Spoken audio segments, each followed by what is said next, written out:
الشيطان الرجيم. بسم الله الرحمن الرحيم.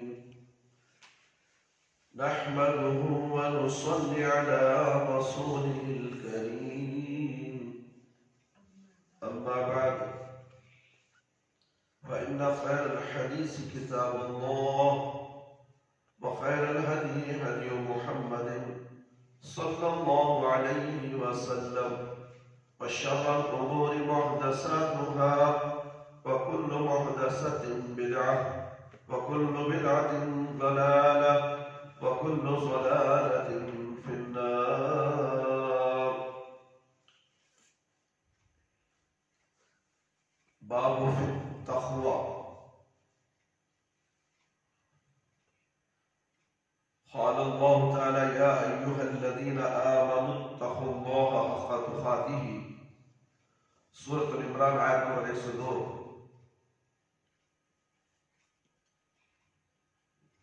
وقال الله تعالى: فاتقوا الله ما استطعتم. سورة التغابن 16 آیت نمبر. وهذا الآيات مبينة للمراد في الأولى. وقال الله تعالى: يا أيها الذين آمنوا اتقوا الله وقولوا قولا سديدا. سورة احزاب آیت نمبر 70. والآيات في الأمر بالتقوى كثيرة معلومة. فقال الله تعالى: ومن يتق الله يجعل له مخرجا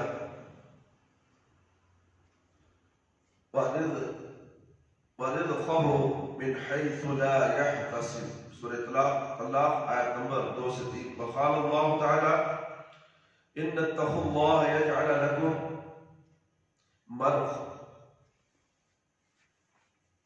مرخانا ويكفر عنكم سيئاتكم ويغفر لكم والله ذو الفضل العظيم. سورة الانفال آیت نمبر 29. والآيات في الباب كثيرة معلومة. وأما الأحاديث. اللہ رب العالمین فرماتے ہیں: اے ایمان والو، اللہ سے ڈرو جیسا کہ اس سے ڈرنے کا حق ہے. اور فرمایا: پس ڈرو اللہ سے جتنی تم طاقت رکھو. یہ دوسری آیت پہلی آیت کے مفہوم و مراد کو واضح کر رہی ہے. یعنی کما حقہ، ڈرنے کا مطلب مقدور پر ہے. اللہ تعالیٰ نے ارشاد فرمایا: اے ایمان والو، اللہ سے ڈرو اور سیدھی اور درست یعنی اچھی بات کرو. اللہ سے بھی ڈرو اور سیدھی اور اچھی بات کرو. اور تقویٰ کے حکم کے بارے میں کثرت کے ساتھ آیات ہیں اور معلوم ہے. نیز فرمایا: جو اللہ سے ڈرتا ہے اس کے لیے نکلنے کا راستہ آسان کر دیتا ہے. جی نواز الدین خان دیکھو مانی ادھر اور سامنے جو پیچھے رہتی اور ہمیشہ پیچھے چھوڑے تھے. سمجھ میں آ رہا ہے؟ اللہ رب العالمین نے فرمایا: جو اللہ سے ڈرتا ہے اللہ رب العالمین اس کے لیے نکلنے کا راستہ آسان کر دیتا ہے. یعنی مصیبت میں، پریشانی میں، تکلیف میں نکلنے کا راستہ آسان کر دیتا ہے جو اللہ سے ڈرتا ہے. جہاں سے اس کو وہم و گمان بھی نہیں ہوتا: ارے میں کیسا بچ گیا، کیسا نکل گیا، اللہ مجھے تکلیف کو دور کرنا لیا. سمجھ میں آ رہا ہے؟ اسے سوچ بھی نہیں سکتا اور گمان میں بھی نہیں ہوتا. وہ اس سے اللہ تعالیٰ مدد کر دیتے ہیں. جو فرمایا اگر تم اللہ سے ڈرو گے تو وہ تمہیں حق و باطل کے درمیان فرق کرنے والی بصیرت عطا فرما دے گا. اچھا کیا ہے، برا کیا ہے سمجھ میں آ رہا ہے؟ حق کا تو ایک ہی راستہ اللہ کا، اور باطل کے معنی غلط راستے، جیسا کہ شرک کرنا، بدعت کرنا، غیر ضروری کام جو دین میں سمجھ کو کرنی، اسے سب باطل کہا جاتا ہے. کفر کو بھی باطل کہا گیا. اب ایسے چیزوں کی پہچاننے کی طاقت، بصیرت یعنی کہ دیکھنے کی روشنی تمہیں اللہ رب العالمین عطا فرماتے ہیں تاکہ تمہیں سیدھے راہ جاؤ. ہر چیز اللہ سے عطا کرتے سو انسان کے ذریعے سے کچھ بھی نہیں ہوتا. اللہ جسے چاہتی ہے اسے دین کی سمجھ بھی عطا کرتی. اللہ جسے چاہے پسند کر لے تو اسے دین عطا کرواتی. تو اس لیے ہمیں اللہ سے ڈرنا ہے. ہم اللہ سے ڈر کو زندگی گزاریں گے تو اللہ خود بخود ہمیں اچھے راستے دکھائے گا, دنیا میں ترقی بھی کرائے گا, اور پھر آخرت کے لیے بھی ہمارے لیے نیک عمل دنیا میں کرائے گا. جو اللہ سے ڈرتے ہیں اور تم سے تمہاری برائیاں دور کر دے گا. اللہ سے ڈرنے والے کو کیا کرتا, برائیاں جو انسان میں رکھتی وہ سب دور ہو جائے گا, آٹومیٹک دور ہو. جب انسان 5 وقت نماز پڑھے گا تو اللہ سے ڈرے گا, برائیاں سے دور ہو جائے گا. نماز ہی ایسی چیز ہے جو برائیوں سے انسان کو دور کرتی ہے, گالی گلوچ دینے سے بچاتی ہے, فحش گانے سننے سے, فلانے چیزیں جو بازار میں یوٹیوب کے ذریعے سے, انٹرنیٹ کے ذریعے سے, جو موبائلوں کے اندر ہی, اگر تم 5 وقت کی نماز پڑھتے رہو تو اس سے بچ جاؤ گے, برائیوں سے بچ جاؤ گے. اگر برائیوں سے نہیں بچے ہیں تو سمجھ لو کہ ہمارا نماز پڑھنا اللہ فائدہ ہمیں نہیں دے رہا. اللہ ہماری نماز کے ذریعے سے ہم برائیوں سے ہٹا نہیں رہے, کیونکہ ہماری نماز درست نہیں ہے. اس لیے نماز کو درست کر لو, صحیح طریقے سے نماز پڑھو, جیسے کہ پیارے نبی صلی اللہ علیہ وسلم نماز پڑھتے تھے. اور تم سے تمہاری برائیاں دور کر دے گا اور تمہیں بخش دے گا, اور اللہ تعالیٰ بڑا فضل کرنے والا ہے. آئیے اس کے تعلق سے احادیث کا مطالعہ کرتے ہیں کہ اللہ رب العالمین صحابہ کے ذریعے سے احادیث ہم تک پہنچائے ہیں. ابو ہریرہ رضی اللہ عنہ بیان کرتے ہیں کہ رسول اللہ صلی اللہ علیہ وسلم سے سوال کیا گیا کہ لوگوں میں سب سے زیادہ معزز کون ہے, زیادہ پسندیدہ, معزز کے معنی لوگوں میں اللہ سے زیادہ قریب رہنے والا, محبت کرنے والا کون ہے؟ آپ صلی اللہ علیہ وسلم نے فرمایا جو ان میں سب سے زیادہ اللہ سے ڈرنے والا ہے. اللہ سے جو ڈرتا ہے, ساری دنیا کے لوگ کیوں نہ ہو, سب لوگ اللہ سے ڈریں گے تو سب اللہ کے معزز ہو جائیں گے. سمجھ میں آ رہا ہے؟ ہمیں ڈر کیسا, ساری دنیا کے لوگوں سے بھی زیادہ ڈر, ماں باپ سے بھی زیادہ ڈر اللہ سے ہوتا ہے. اللہ کے بعد سب نمبر آدمی سے, رسول اللہ صلی اللہ علیہ وسلم کی اطاعت و فرما برداری کے بعد ماں باپ کی اطاعت و فرما برداری ہے. سمجھ میں آ رہا ہے؟ تو ان کے احکامات پر عمل کرنا, قرآن و سنت پر عمل کرنا, اللہ کے اوامر و نواہی پر عمل کرنا, پھر اس کے بعد ماں باپ کی فرما برداری کرنا. آپ صلی اللہ علیہ وسلم نے فرمایا جو ان میں سب سے زیادہ اللہ سے ڈرنے والا ہے, انہوں نے کہا اس کی بابت ہم آپ سے نہیں پوچھ رہے ہیں. آپ صلی اللہ علیہ وسلم نے فرمایا پھر یوسف علیہ السلام ہے جو خود بھی اللہ کے پیغمبر ہیں, نیز باپ بھی پیغمبر, دادا بھی پیغمبر اور پردادا بھی پیغمبر, اور اللہ کے خلیل ہیں. خلیل کے معنی دوست, خلیل اللہ بولے تو اللہ کا دوست. سمجھ جا رہا ہے؟ انہوں نے کہا ہم اس کی بابت میں نہیں پوچھ رہے ہیں. آپ صلی اللہ علیہ وسلم نے پوچھا تو کیا تم مجھ سے پھر عرب کے خاندانوں کی بابت پوچھ رہے ہو؟ تو سنو, ان کے جو افراد جاہلیت میں بہتر تھے وہ اسلام میں بھی بہتر ہے.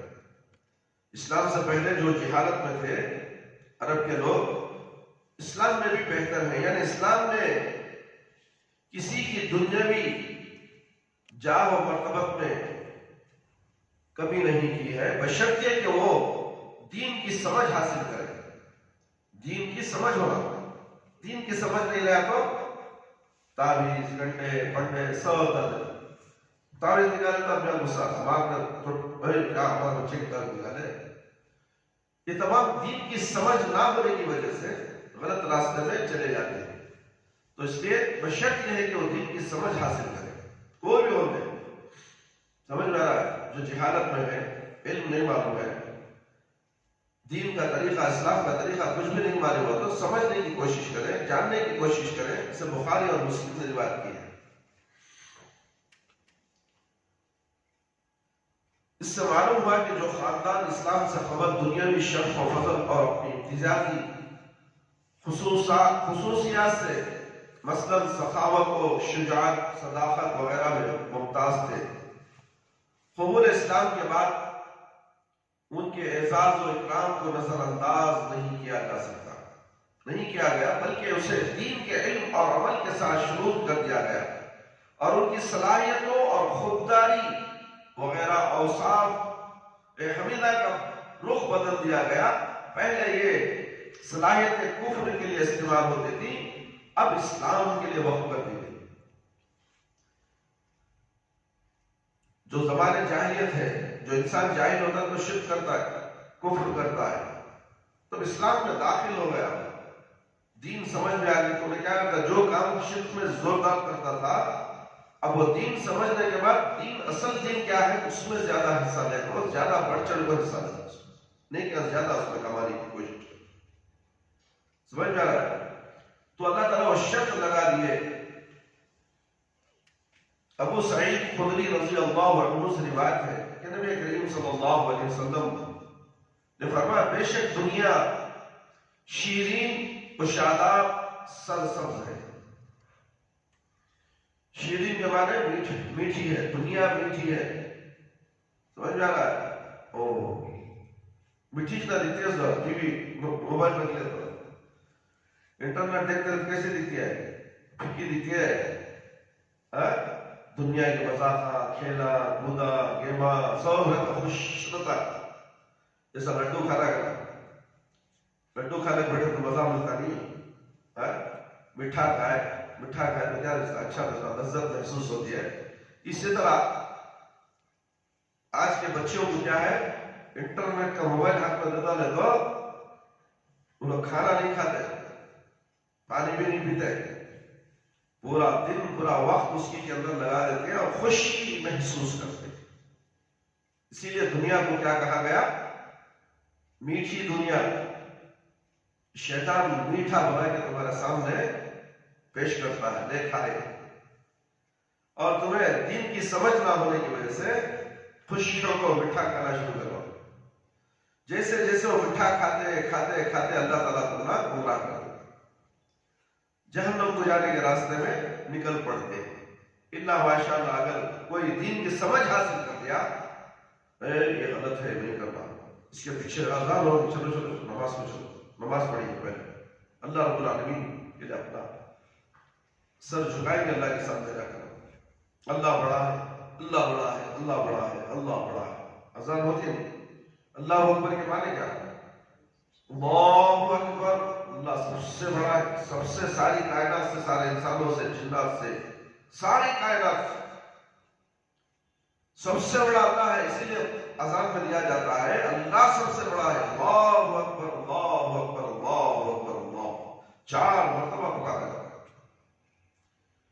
لوگ سنتے نا، سنتے نہیں، روڈ میں جانے والے سب سنتے نہیں، اذان کی آواز سنتے نہیں، اللہ بڑا ہے تو کیا کرتے ہیں، مسجد کے سامنے سے سیدھا چلے، مسجد سے آواز نہیں، اللہ بڑا ہے، نہیں میرا کام بڑا ہے، تو انہیں اللہ سے کرنے والا سمجھ لگا۔ یہ تمام چیزیں غور و فکر کرو، تمہیں آج چھوٹے بچے ہی کل بڑے ہونے والے ہی، بچپن سے ہی تمہیں اللہ سے ڈر، اللہ سے محبت آ گئی تو اللہ تعالیٰ تمہیں چن دیتا ہے دین کے واسطے۔ تمہارے ذریعے سے اللہ چاہے تو کتنا کام لے گا دین کا، معلوم ہے، اللہ اکبر۔ تمہیں جب تک زندہ رہیں گے، دین پر قائم رہیں گے اور لوگوں کو دین پھیلاتے رہیں گے، اور اس کا اجر تمہیں دنیا میں بھی ملے گا، مرنے کے بعد بھی ملے گا۔ تو اس لیے ہمیں کیا کرنا ہے، اللہ سے ڈرنا ہے اور دین کی سمجھ حاصل کرنا ہے۔ اور یہ دنیا شیرین اور شاداب سرسب ہری بھری ہے، یہ دنیا ہری بھری ہے۔ کبر پارک میں جا کے بڑی ہو تو کتنا خوش ہوتا ہے، پورا دیکھو تو ہریا چھایا، لال لال پھولا، ہریا بھرا، ایسا نہیں، سکون رہتا ہے۔ اذان ہوئی تو وہاں بیٹھتا سکون میں، پارک میں بیٹھ کر آرام سے گانے سننے پڑے گا۔ یہ دنیا بڑی خطرناک دھوکے باز، دنیا دھوکہ دیتی ہے۔ ہماری آزمائش کے لیے اللہ تعالیٰ دنیا میں ہر چیز کو پیدا کیا ہے۔ دیکھیں گے میرا بندہ برائیوں میں جاتا ہے یا اچھائیوں میں جاتا ہے، نیکیاں حاصل کرتا ہے یا برائیاں حاصل کرتا ہے، کیا یہ تمام چیزیں دینے کے بعد یہ مجھ سے ڈرتا ہے؟ کیا اللہ رب العالمین سے کسی کو ڈر ہے؟ یہ اللہ آزماتا ہے، ٹھنڈ ہو، بارش ہو، دھوپ ہو گرمی ہو فجر کو گھر سے نکل کر آتا ہے نماز کے لیے اللہ سے ڈر کر. کیا اللہ سے ڈرتا ہے تو رکے گا؟ اللہ سے ڈرے گا نہیں تو کمبل کے اندر گھس کر سوئے گا منحوس. جو نماز کو نہیں اٹھتا وہ کون ہے؟ اس کے ساتھ کیا لفظ استعمال کرتے لوگ؟ منحوس. نحوست تاری ہو جاتی ہے. گھر کے اندر اللہ تعالیٰ برکت چھین لیتا ہے. گھر کے اندر پریشانیاں تکلیفیں شیطان کا بسیرا میاں بیوی میں لڑائی جھگڑے بچے پریشان یہ تمام پریشانیاں صبح کی نماز نہ پڑھنے کی وجہ سے ہے. کسی کو شیطان پکڑ لیا جادو ہو گیا یہ تمام چیزیں فجر کی نماز چھوڑنے کی وجہ سے جادو کا اثر شیطان کا اثر پہلے پڑ جاتا ہے. ہمارے ذریعے سے ہم جو بات کر رہے ہیں قرآن اور حدیث کی بات کرنے کے وقت بیچ میں ٹوکنا نہیں ہے بدماش آدمی ہے کیا بات کر رہا ہے بیوقوف خاموش خاموش ہو قرآن سنو بات سنو اللہ رب العالمین کی. دیکھ اور شیطان کیسا توجہ ہٹا دیا جو بات بولنے کر آ رہی تفصیل سے بولنے کر رہی رکاوٹ پیدا کر دیا شیطان. درس کے وقت خاموش بیٹھنا ہے آواز نہیں کرنا کمنٹ نہیں کرنا سوال کرنے کا حکم نہیں ہے درس کے دوران. اللہ صبر عطا فرمائے یہ دنیا شاداب سرسبز ہے. اللہ تعالیٰ اس میں تمہیں جانشین بنانے والا ہے بس وہ دیکھے گا کہ تم کیسے کام کرتے ہو. دیکھیے دنیا سرسبز ہے شاداب ہے شیرین ہے اور تمہیں اس میں دنیا میں بھیج دیا اسی دنیا کے اندر پیدا کر کو دنیا میں بھیج دیا. اب دیکھ رہا اللہ تعالیٰ کہ تمہیں کیا کرنا ہے بس وہ دیکھے گا کہ تم کیسے کام کرتے ہو. بس اگر تم کامیاب ہونا چاہتے ہو تو دنیا کے دھوکے سے بچو. دیکھیں پیارے نبی صلی اللہ علیہ وسلم کی بات ہے کیا کہہ رہے ہیں دنیا دھوکا ہے. اللہ اکبر. آخرت سچائی ہے. مرنے کے بعد کی جو زندگی ہے وہ سچائی ہے. دنیا جھوٹ ہے دھوکا ہے. اس کے پیچھے اس کی محبت میں نہیں رہنا چاہیے.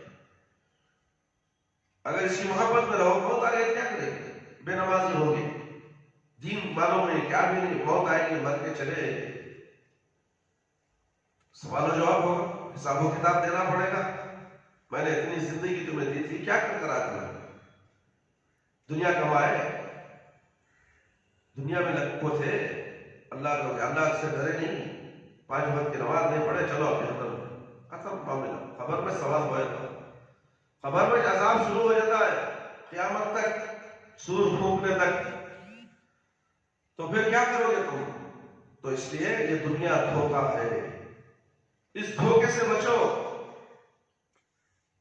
دنیا کے دھوکے سے بچو اور عورتوں کے فتنے میں مبتلا ہونے سے بچو کیونکہ بنی اسرائیل کی پہلی آزمائش عورتوں ہی کے بارے میں تھی.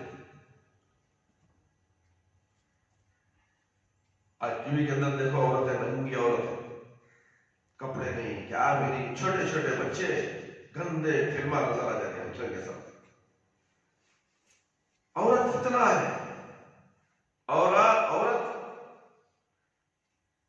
لوگوں کو دکھانے کے لیے آج کیمرے کے اندر آ گئی نشو و نما پیدا کر رہی ہے. دنیا کو دھوکے میں رکھ رہی ہے اپنے قریب کرنے کی کوشش کرتی ہے. اسے عورتوں کو فتنہ کہا گیا ہے. بنی اسرائیل کے زمانے میں عورتوں ہی کے بارے میں تھی. یہ مسلم کی روایت ہے میرے بھائی میرے دوست. اور جس طرح تر و تازہ پھل ذائقے میں میٹھا اور دیکھنے میں خوش رنگ اور دلوں کو لبھانے والا ہوتا ہے یہی حال دنیا کے مال و اسباب کا ہے. انسان کو یہ بہت مرغوب ہے اور ان کے دل ان کی طرف کھینچتے ہیں. دل کہاں کھینچتی دنیا کی طرف کھینچتی نہیں. اذان کا ٹائم ہوگا جانا رہا بھائی یہ سیریل دیکھ کرتے ہیں گیم کھیلنا کو نہیں ہے ختم ہو رہا ہے گھر میں بیٹھا ہے کیرم بورڈ کھیلتے رہا یہ شرٹ مان دو یہ ختم ہوا گیم ہوتے ہی پڑھ لی نماز. شیطان اٹھنے دیتا نہیں وہاں سے. اثر کا وقت ہے ظہر سے لے کر اثر 12 بجے سے کھیلنے بیٹھا. اثر بھی چلے جاتی ہے ظہر بھی چلے جاتی ہے اس کی مغرب آ جاتی ہے یہ جوا، یہ دھوکہ تمہارے لیے شیطان نے خوشنما بنا کر تمہارے کھیل کود میں لگا دیتا ہے. سمجھ میں آ رہا ہے؟ ان تمام چیزوں سے بچو. اور دنیا کا سب سے لذیذ ترین پھل عورت ہے. سب سے لذیذ ترین پھل عورت ہے، جو خطرناک ترین بھی ہے. جو شخص احکام شریعت سے بے پرواہ ہو کر دنیا کا طالب اور عورت کی طرف مائل ہوگا، سمجھ لو کہ اس کا دین و ایمان خطرے میں ہے. اور جو شریعت کے دائرے میں رہتے ہوئے اس سے استفادہ اور استمتاع کے کرے گا، وہ ان کی حشر سامانیوں اور غارتگیری سے محفوظ رہے گا. تو اس لیے دنیا میں ہمیں ہوشیار سے زندگی گزارنا ہے، ڈرتے ہوئے اللہ رب العالمین سے. جب ہم اللہ رب العالمین سے ڈرے تو یہ دنیا کے اندر جتنے بھی فتنے ہیں، دنیا کے کھیل کود کے فتنے، حرام کے فتنے، عورتوں کے فتنے، جو بھی فتنے ہیں، انشاءاللہ اللہ رب العالمین ان فتنوں سے ہمیں بچا لے گا. کیا ہمیں ان فتنوں سے بچنا نہیں ہے؟ تو اس لیے ہم عہد کریں کہ 5 وقت کی نماز پابندی سے ہم ادا کریں. کاش کہ ہمارے ذریعے سے ہمارے ماں باپ جو نماز نہیں پڑھتے ہیں وہ بھی نمازی بن جائے. بچوں کو دیکھ کر ان کو شرمندگی محسوس ہو، میرے بچے نماز کو جا رہے ہیں، آج نہیں کل نہیں پرسوں، چلو چند دن کے بعد ہی صحیح. اللہ تعالیٰ ان کے دل میں غیرت پیدا کر دے گا کہ میں بے شرم انسان ہوں. بچوں کو اللہ نے نماز کی توفیق دی، مجھے نماز کی توفیق دی ہوئی، اب میں بھی انشاءاللہ نماز پڑھنے لگ جاؤں گا. تو اللہ تعالیٰ تمہارے ذریعے سے تمہارے گھر کے اندر دین کو لے کر آئے. فی الحال تمہارے گھروں میں دین نہیں ہے، مگر تمہارے نمازوں کی پابندی سے پڑھنے کی وجہ سے تمہارے جیسے دین گھر میں داخل ہوگا اور تمہارے ماں باپ دیندار بن جائیں گے تو گھر میں رحمت ہی رحمت، گھر جنت نما گھر بن جائے گا. اس گھر کے اندر شیطان داخل نہیں ہوگا، فساد نہیں ہوگا، فتنے نہیں ہوں گے. اس لیے اللہ رب العالمین سے ہم دعا کرتے ہیں کہ اللہ تعالیٰ ہم سب کو اللہ رب العالمین سے ڈرتے ہوئے اسلامی احکامات اور شریعت پر مکمل پابندی کے ساتھ اللہ رب العالمین ہم سب کو اس پر عمل کرنے کی توفیق عطا فرمائے. اللہ تعالیٰ میرے اور آپ کے گناہوں کی مغفرت فرما دے. اللہ رب العالمین سے دعا ہے کہ ہم سب کو 5 وقت نمازی بنا دے، وقت پر نماز پڑھنے والا بنا دے. ہماری نمازوں میں خشوع و خضوع عطا فرما، ہماری جائز دعا کو قبول فرما لے، ہماری جائز دعا کو قبول فرما لے. اے اللہ تو رحم کرنے والے ہم سب پر رحم فرما. اے اللہ شرک سے بچا لے، بدعت سے بچا لے. اے اللہ ہم سب کو قرآن اور حدیث پر مکمل پابندی کے ساتھ چلنے والا بنا دے. اے اللہ ہم سب کو پیارے نبی صلی اللہ علیہ وسلم کی سنت کے مطابق نماز ادا کرنے والا بنا دے میرے پروردگار. اے اللہ ہم میں سے جو لوگ پریشان حال ہیں ان کی پریشانیوں کو دور فرما، جو روزی روٹی کے لیے پریشان حال ہیں اللہ ان کو حلال روزی عطا فرما، حرام روزی سے بچا لے میرے پروردگار. اے اللہ ہمارے والدین ہمارے رشتہ دار جو اس دنیا سے جا چکے ہیں، اے اللہ اگر وہ قابل رحم قابل مغفرت ہے تو اللہ ان کی مغفرت فرما دے. اے اللہ ہم سب کی بھی مغفرت فرما دے. اے اللہ ہم سب کو بھی جنت الفردوس میں اعلیٰ سے اعلیٰ مقام تو جگہ عطا فرما. اے اللہ قبر کے عذاب سے بچا لے، جہنم کی آگ سے بچا لے، قبر کے سوالات بالکل آسان فرما دے، قبر کی تاریکی کو روشنی بدل دے، میدان حشر میں رسوائی سے بچا لے. اے اللہ ہمیں موت دے تو ایمان کی حالت میں موت دے. جب ہماری روح ہمارے جسم سے نکلے تو اے اللہ ہماری زبان پر کلمہ لا الہ الا اللہ محمد رسول اللہ جاری رہے. ربنا آتنا في الدنيا حسنة وفي الآخرة حسنة وقنا عذاب النار. ربنا ظلمنا أنفسنا وإن لم تغفر لنا وترحمنا لنكونن من الخاسرين. ربنا تقبل منا إنك أنت السميع العليم وتب علينا إنك أنت التواب الرحيم. سبحان ربك رب العزة عما يصفون وسلام على المرسلين والحمد لله رب العالمين. يا حي يا قيوم برحمتك أستغيث